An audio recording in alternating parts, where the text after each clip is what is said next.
آقا کریم نے صفوں کو سیدھا کرنے کی تلقین کرتے ہوئے کہا کہ مت سمجھنا کہ میں صرف آگے دیکھ رہا ہوں، میں آگے بھی دیکھ رہا ہوں، میں پیچھے بھی دیکھ رہا ہوں، تمہارے رکوعوں کو بھی دیکھ رہا ہوں اور دلوں میں پیدا ہونے والے خشوعوں کو بھی دیکھ رہا ہوں۔ یہ حضور کی نظر کا کمال ہے۔ اور حضرت عبداللہ ابن عباس رضی اللہ تعالیٰ عنہ فرماتے ہیں کان رسول اللہ صلی اللہ علیہ وآلہ وسلم یرا فی اللیل فی الظلمہ کما یرا فی النہار فی الضوء۔ حضور رات کی تاریکی میں یوں دیکھتے تھے جس طرح دن کے اجالے میں دیکھتے تھے۔ میں نہیں دیکھ سکتا، یہ دیکھو یہ روشنیاں ہیں، یہ لائٹیں لگی ہوئی ہیں اور میں یہاں سے دیکھ رہا ہوں، اگر یہ چراغاں ختم ہو جائے، یہ روشنیاں بجھ جائیں تو وہ دور چیزیں لکھی ہوئی ہیں وہ تو دکھائی نہیں دے گی، یہ کتاب میری جھولی میں بھی ہوگی میں پھر بھی نہیں دیکھ سکوں گا، اس لیے کہ میری آنکھیں نور ہیں، لیکن یہ اتنی دیر تک نہیں دیکھ سکتی جب تک یہ خارج کی روشنی بھی موجود نہ ہو۔ لیکن حضور سراپا نور ہیں، حضور ظلمت میں بھی دیکھتے تھے، روشنی میں بھی دیکھتے تھے۔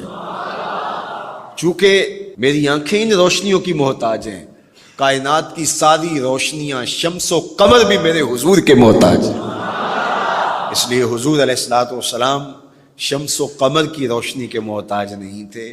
حضور کی مبارک آنکھیں جو ہیں وہ اندھیرے میں بھی دیکھتی تھیں اور حضور کی آنکھیں روشنی میں بھی دیکھتی تھیں۔ آقا کریم علیہ السلام نے ایک موقع پہ ارشاد فرمایا وَإِنَّ مَوْعَدَكُمُ الْحَوْض وَإِنِّي لَأَنظُرُ إِلَيْهِ مِن مَقَامِي هَذَا، بخاری مسلم باقی کتب حدیث میں موجود ہے۔ فرمایا کہ تمہارا جو حوض کوثر پر وعدہ ہے جہاں میں تمہیں جام بھر بھر کے دوں گا، فرمایا میں یہاں کھڑا ہوں اور یہاں کھڑے ہو کے اس کو دیکھ رہا ہوں۔ حضور یہاں کھڑے ہیں اور وہاں دیکھ رہے ہیں۔ ایک دن حضور صلاۃ الاستسقاء پڑھا رہے تھے، جب بارش نہ ہو رہی ہو تو اس کی جو نماز پڑھائی جاتی ہے اللہ کے حضور دعا کرنے کے لیے تو اس کو صلاۃ الاستسقاء کہا جاتا ہے۔ ام المومنین سیدہ عائشہ رضی اللہ تعالیٰ عنہ سے مروی ہے۔ تو نماز پڑھاتے پڑھاتے حضور نے ہاتھ آگے کیا پھر پیچھے کھینچ لیا، تو عمومی طور پہ ایسا نہیں ہوتا۔ تو صحابہ نے جب دیکھا تو بعد میں کسی نے پوچھا حضور آج نماز میں آپ نے ہاتھ آگے بڑھایا اور پیچھے کھینچ لیا، مجھے بتائیے کہ حالت نماز میں نظر کہاں ہونی چاہیے؟ جائے سجدہ پہ ہونی چاہیے نا، لیکن صحابہ حضور کو دیکھ رہے ہیں۔ اللہ اکبر۔ صحابہ سے کسی نے پوچھا کہ تم بتاؤ ظہر اور عصر کی نمازوں میں حضور قرات کرتے تھے؟ کہا ہاں کرتے تھے، بخاری میں ہے۔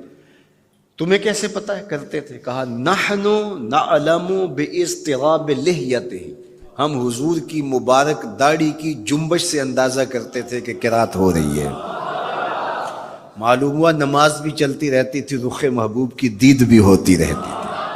اور اقبال کہتا ہے شوق تیرا اگر نہ ہو میری نماز کا امام، میرا رکوع بھی حجاب، میرا سجود بھی حجاب۔ اللہ اکبر۔ تو حضور نے ہاتھ آگے بڑھایا اور پھر کھینچ لیا۔ پوچھا گیا حضور یہ آج نماز میں ایک نئی چیز ہم نے دیکھی، آپ نے ہاتھ آگے بڑھایا پھر کھینچ لیا؟ فرمایا ہاں، جنت میں کھجوروں کا ایک خوشہ لٹک رہا تھا، میں اس کو توڑنے کے لیے ہاتھ ڈالا تھا، پھر میں نے چھوڑ دیا، اور اگر میں توڑ لیتا تم قیامت تک کھاتے رہتے، ختم نہ ہوتا، لیکن میں نے کہا نہیں چلو پھر قیامت کو ہی صحیح۔ اب حضور کھڑے کہاں ہیں؟ مدینہ المنورہ میں، اور جنت کہاں ہے؟ سدرۃ المنتہا سے اوپر۔ سر پٹ گھوڑا دوڑے، اور تیز رفتار گھوڑا، تازی گھوڑا، 500 سال دوڑنے کے بعد پہلے آسمان تک پہنچے، پھر اتنی موٹائی آسمان، پھر دوسرا آسمان، پھر تیسرا آسمان، درمیان میں پھر خلائیں بھی، پھر وہاں سے 7 آسمانوں کے بعد کہیں سدرۃ المنتہا۔ اور قرآن بتاتا ہے کہ جنت بھی سدرۃ المنتہا کے پاس ہے، پھر آگے جنت، اور جنت کے جو درخت ہیں وہ 70,000 سال کی اونچائی پر ہیں، وہاں لٹکتی ہوئی کھجوروں کے خوشے، اور حضور علیہ السلام نے یہاں کھڑے ہو کے ہاتھ بڑھایا اور وہاں حضور کا ہاتھ پہنچ گیا۔ یہ ہاتھ کے پہنچنے کی منتہا نہیں ہے، ضرورت یہاں تک کی تھی لہٰذا یہاں تک پہنچا، اگر ضرورت اس سے آگے کی ہوتی تو آگے بھی پہنچ جاتا. تو حضور کا ہاتھ یہاں سے یہاں تک پہنچا. یہ حدیث پاک میں نا، میں اور آپ ہاتھ اٹھائیں تو ہمارا ہاتھ کہاں تک پہنچتا ہے؟ 5 فٹ قد ہے تو 3 فٹ اوپر ہاتھ پہنچ جائے گا، تو ہمارا ہاتھ 8 فٹ تک پہنچے گا، زمین سے 8 فٹ تک. چلو کسی کا 9 فٹ تک پہنچے گا، کوئی چھلانگ لگا کے اچھل کے اوپر لے جائے گا تو 10 فٹ تک پہنچ جائے گا. البتہ ہماری نظر بہت تیز ہے، ہماری نظر پہلے آسمان کے ٹمٹماتے ہوئے ستارے دیکھتی، دوسرے آسمان کے ستارے بھی دکھائی دیتی، تیسرے آسمان کے ستارے، چاند سورج ہمیں دکھائی دیتا ہے.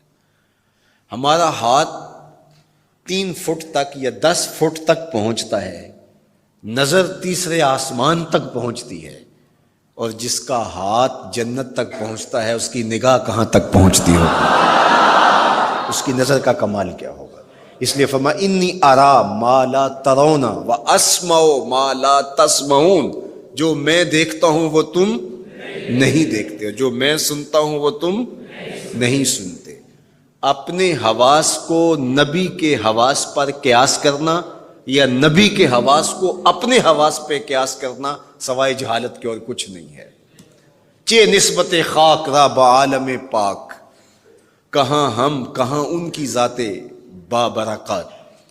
اس لیے فرمایا انی ارا ما لا ترون واسمع ما لا، جو میں دیکھتا ہوں وہ تم نہیں دیکھتے، اور جو میں سنتا ہوں وہ تم نہیں سنتے. اللہ اکبر.